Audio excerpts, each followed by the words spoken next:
very good afternoon to you. My name is Howard Feldman. This is the Synthesis Podcast.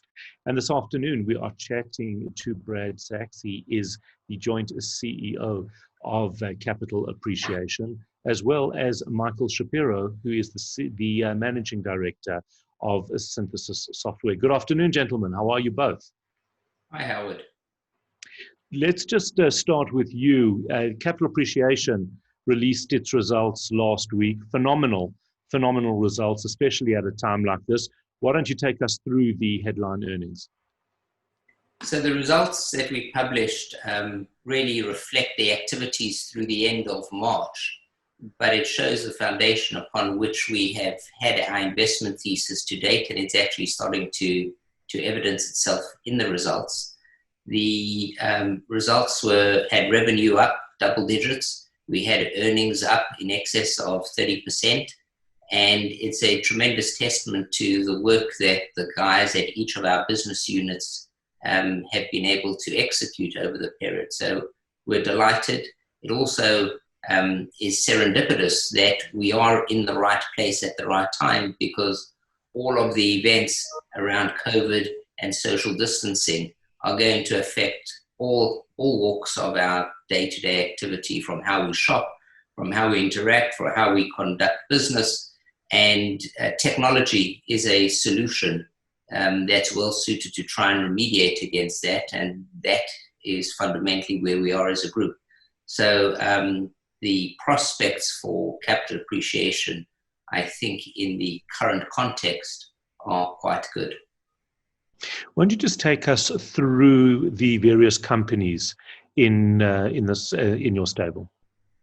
So Capital Appreciation has two operating units. We have our payments unit, and in the payments unit, we have a business that looks after payment and payment infrastructure on behalf of large financial institutions. Some of our biggest clients are ABSA, FNB, Standard Bank. We also have a relationship with Nedbank. And many other corporates and retailers. We then have a payments services business, which actually facilitates the transacting by credit or debit card at the point of sale, and has a very strong focus on what's value added to the merchant and the merchant ecosystem. And that comprises our payments business. And then we have our services business, and the services business today is comprised of Synthesis, which has a number of divisions. Fundamentally a digital channels business, it has a cloud initiative, and it has a RegTech initiative. And each of those has subunits, and we're expanding that portfolio all the time. The COVID crisis obviously is a massive one. It's a global crisis. You referred to it a little bit earlier as obviously being a problem, but also fortuitously placing the group in the right place at the right time. Yeah, so fundamentally we think about the payments business. The World Health Organization has come out and suggested that the world move to contactless payment, which means you can take your debit card or your credit card and pay at a point of sale by just tapping the card to the device, or using a QR code, or doing things by way of e-commerce as opposed to in-store purchases. And there are a whole host of, and all of that functionality is functionality that we had developed a number of years ago, and we have probably about 180,000 devices in the market. 80% of those plus are already contactless enabled in terms of capability, and we're continuing to push the envelope and develop new products and services. So in the payments area, we have a good footprint, we have a good technology stack, we have some really great innovation, and that will continue to drive the digital commerce, whether it's in-store or online, and we're well positioned to be able to propagate that. On the services side, we've all been using Zoom, we've been using Teams meetings, we've been doing things by way of distance learning our kids at school. We have been doing a lot of online shopping. All of those capabilities are well within the wheelhouse of Synthesis. And so as commercial enterprises, financial institutions, retailers, healthcare, telecommunications, all start to realize the importance of being able to be online, real time, all the time, that's a great demand pull for the capabilities and technologies that are within the Synthesis organization. Speaking about Synthesis, let's bring Michael Shapiro, Managing Director at Synthesis. Let's bring him into the conversation. Michael, following what Brad is saying and talking to in terms of contactless payments, the whole world moving in this direction, Synthesis obviously very well positioned as well as part of the development ethos and focus of the company. Can you give us some examples of these areas? Yeah, thanks, Howard. Just to echo Brad's statement, real commendations and thank you to the team for sterling set of results, not only this year, but tracking back many years of profitability and of growth. So I'm very proud of the team. As you said, some of these areas, such as cloud and digital, are very much in focus with our customers. So those areas have been, the areas that we focused on for the last 8 years, 10 years, growing out digital capability, and in the last 6 years, really making heavy investments into the cloud area. And when we went through a process with some of our customers who were trying to determine which projects were essential, which projects were non-essential, all of the Synthesis projects landed up being in the essential column due to the criticality of their nature, and I suppose also as the factors that Brad mentioned comes into the fore, being able to work with customers in a digital way rather than through physical branches, being able to have reliance on cloud infrastructure rather than on-premise infrastructure, and those play really well into the focus areas that we have. Also, probably one that is worth noting because it was launched at the results presentation last week is our endeavors into something called Tap on Phone.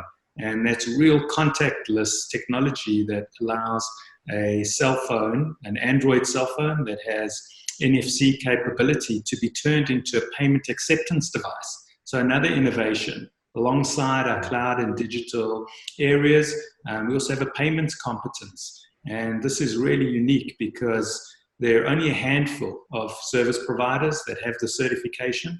Both Visa and MasterCard have their own tracks. And Synthesis has recently just been certified as a contactless provider for Tap on Phone. So another exciting development in our arsenal of innovation and in our arsenal of assisting financial services customers, retail sector customers, and we're busy expanding our horizons to move into the healthcare sector as well, to look at some of the innovative solutions, some of the big data and artificial intelligence that we offer, to bring that to bear to healthcare providers, which is very much in focus as well today. We often say that companies can't just be technologically ready for an event like COVID, but they've also got to be culturally able to adapt to a new environment. Companies that have not managed to date to catch up technologically, is it too late for them, or can they still get on board and be able to, I would say, pivot into this new world that is going to be expected for every company? Yeah, so, it's always a business challenge. Companies have to weigh up what capital expenditure they're going to be entering into in these uncertain times. They also have to weigh up how they remain relevant and able to service their market. And in instances where it can be delivered digitally, they have to quite aggressively move towards that. So I suppose the answer to your question is, when was the best time to move to digital? And that would have been yesterday. When's the second best time? And that's today. So I think but that is really based on industry by industry analysis. Certain industries can't move to being fully digital, but they need to embrace this way of working. I think this has brought about, and Brad can give that insight, brought about some really compressed changes happening in a very short space of time that are going to cause these phenomena to be brought into an organization, and to rely on an organization like Synthesis to help them navigate through that environment. But it has to be part of the culture. And we found that being agile and being able to adjust has stood us in good stead, not only through this particular crisis, but in bringing new technologies or new ways of work into the organization. Just to follow up on Michael's thoughts, I think there's an old adage, necessity is the mother of invention. And I've been absolutely astonished at the rate at which organizations of all types have been able to adapt to this COVID environment. It may have been culturally very difficult for them to do so, but where you end up in a situation where your revenue is absolutely slashed and your operating costs persist, you need to find new ways of working. And we've encountered that in some of our clients within the capital appreciation group. But here, living in the United States, I can tell you, you're seeing stories about that every single day in the Wall Street Journal, the New York Times, and the New York Post, about how industries are adapting. For instance, a retailer has started to embrace not virtual reality, but augmented reality, and is going to change their entire store footprint to allow people to participate in the physical in-store experience, but at the same time do most of their shopping online. Now, that's just a complete paradigm shift. You've seen brokers who've determined that they're going to allow the vast majority of their brokers, Morgan Stanley, for example, which has thousands of brokers across the country, are going to allow many of their brokers to work from home as opposed to having to commute into Manhattan to occupy office space and commute on public transport. So I think these are organizations that are naturally predisposed to think forward and lean forward. But it's never too late to make that change. And I think we're going to have to. There's just no doubt about it. It's an interesting observation that I went online to look for some books the other day, and it really annoyed me that I couldn't take the book online and turn it around to read the back. So what I saw happening there is that consumer demand is going to actually change the behavior, because the expectation with all of this technology has been raised. The consumer is starting to expect very different things. And as you say, a virtual reality around an online store, well, it makes perfect sense if you want to complete that experience. So I do see companies that don't meet that demand not being able to transition into success in the future. I think the embracing of technology is going to determine new winners. So you may have had a good market position to date, but if you don't move with the customer demand, you may find an emerging entrant who usurps your position. Right. In terms of the type of companies in the capital appreciation group, they're all obviously technology based. Do you have a checklist as to what type of company you would look to bring into the group? So our thesis is all around financial services. We are at our heart a fintech company. And so when we've looked at it, we've looked at companies that are consistent with our own operating mantra. And our operating mantra has three tenets to it. The first is we look to partner with our customer and client. And that requires a mindset where we don't know everything. We've got to bring some of our industrial knowledge, but work with the client in a way that optimizes what they're looking to achieve. The second is we have to innovate. So we look for companies that have a demonstrable record of being able to innovate. And the third, ultimately, is you have to execute. And I think that speaks to the principles that have guided our existing portfolio. When we're now looking for new technologies, we're looking for new technologies that complement what we do already, that augment what we do, that are adjacent to where we're currently spending time. And so there are quite a few of those that we've seen over the past, and we'll continue to look hard at them. Mm. Michael, just back to you. The South Africa's been in lockdown, I don't know, 60-something days. No, we're now in 70-something days. Synthesis was well prepared for lockdown. Everybody had already moved to remote working. Everybody had been, everything had been tested. Data was provided where people didn't have it. But at the same time, one can never fully anticipate what it is to work fully remotely. What have been your observations, good and bad, or good and challenging, around this period? And where do you see it going in the next short while? Yeah, so you're right.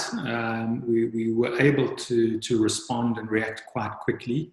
We had some good foresight and some good advice around the onset of the pandemic and how South African government would respond. So also it did help that we're an industry that is in the knowledge worker space. All of our infrastructure was on the cloud platforms. And even though the majority of our teams were working on site at our blue chip financial institution customers or within our offices in Johannesburg or Cape Town, we were able to relocate those people quite quickly and allow them to work from home.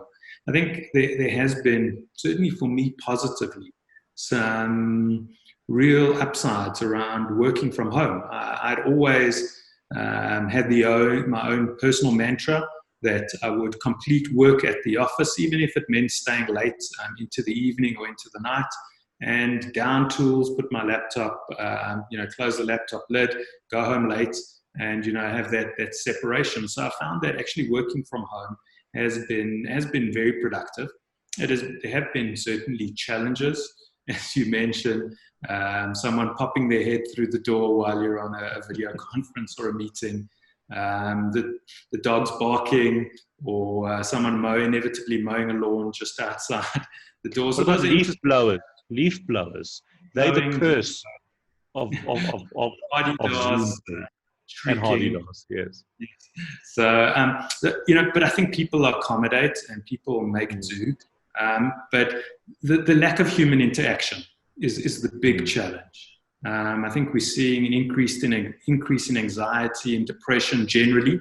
I think everyone at the Synthesis team seems very upbeat.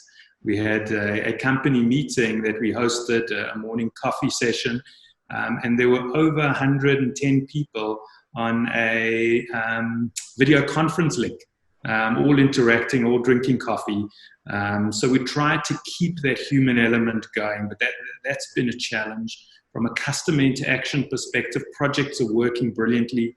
In fact, a couple of people have commented that our throughput is higher, maybe evidenced by certain people not having to travel to the customer site 2 hours a day sometimes, there and back, of extra productivity. But that lack of human interaction, that lack of being able to try and foster a new idea, I think is going to give rise to new ways of doing a whiteboard session on a video conference, or if it's not video conference, people that aren't participating, how to draw out participation to important stakeholder views. I think those will be challenges that probably will overcome. And as we get back to getting into the office, I think we'll find that good equilibrium. I didn't realize Michael had this hard rule of not working once he left the office. So I need to officially apologize to him being 6 or 7 hours behind, depending on whether or not there's daylight saving, in calling him when it was convenient for me and expecting him to still pick up the phone and chat. So Michael, official apologies, but from now on going forward, there's no excuse. Nothing a bottle of Glenmorangie couldn't just smooth over, as far as I'm concerned. A case of Glenmorangie. All right, you're right. I should have negotiated better for you, Michael. I apologize. All right, so Brad, your view of how the world is going and how capital appreciation is going to manifest in the next 6 months? It's tough to predict, Howard. there's no way to overstate how dire COVID-19 is globally, and more particularly in South Africa. And most of our operations are in South Africa. You've just moved to level 3 of the lockdown phase now, and earlier we were chatting about how unpredictable that is and what it really means. But the consequences of that are hard to anticipate. There are some really strong secular trends which are positive influences over our businesses. We've spoken about the move to contactless and the move to digitization for payments, both very strong drivers for our payments business. We've spoken about the need to be online. We've spoken about the ability to communicate in some type of social distance environment, in healthcare, in retail, in regular commerce, financial services, you name it. And so those are good tailwinds for us, but you do have a very strong headwind that we're going to have to fight against. We think on a relative basis, we are as well positioned industrially as a company could be. And the teams are working very hard and have delivered service through this period uninterrupted, which is a tremendous compliment to the efforts of all of the people who form Capital Appreciation across the board. And so we couldn't be more proud of each of them, and are hopeful that that same level of commitment will show through over the coming months. It's an opportunity to do well for Capital Appreciation, but also make a difference for South Africa. And we've done that as well in the context of GovChat and the work that the team has done, which has been a tremendous accomplishment under these difficult circumstances. And it is having an effect, with over 100 million messages I've seen over the weekend being the point that was raised, and millions of more every day. So we're relatively well positioned and positively disposed to continue to do what we do. Absolutely right. Michael Shapiro, your thoughts on the period ahead? Yeah, I concur with Brad. The situation is quite challenging and globally dire. I think that we will persevere through it. I think South Africans in general are resilient. We've had lots of challenges in the past, and we've faced them, I think, with positivity. Even though we whinge a lot, I think there's data that shows South Africans are in the upper quartile of the most positive nations in the world. So we'll face this challenge like we faced those past ones. And I think we've got a great set of leadership, both in our president and definitely across the private sector, that I think will champion this cause. And while there'll be some bumps, and I think there'll be some short-term hardship, South Africans generally overcome these situations. And I think we're seeing some amazing positivity. What's quite interesting is during this lockdown, our big partner, Amazon Web Services, AWS, the largest global cloud provider, opened up their region in Cape Town. So on the 22nd of April, the announcement was made after many years and significant cost, US dollar investment into South Africa. AWS opened their data center in South Africa, and we as a top-rated partner have seen already that interest. So I think there are challenges, but there are some positives that have happened even during this challenging period. And of course, from a synthesis point of view, enormously positive in terms of not only past results, but in positioning. Absolutely. So yeah, we really well positioned. We've been working for a number of years in anticipation of an event that you didn't know was happening. Right, because not everybody is Bill Gates, right? Brad, Michael. You don't want to be blamed for it, Michael. Right, exactly. You knew. Why did you tell everybody? You didn't say a word. Brad, Michael, thank you for your time this afternoon. Fascinating conversation, and well done on an incredible set of results, ones that are to be very, very proud of. And the teams, obviously phenomenal, companies doing very, very good work across the board, and no doubt well positioned to face the next 6 months and the next year. I'm Howard Feldman. This is the Synthesis Podcast. Thank you for joining us.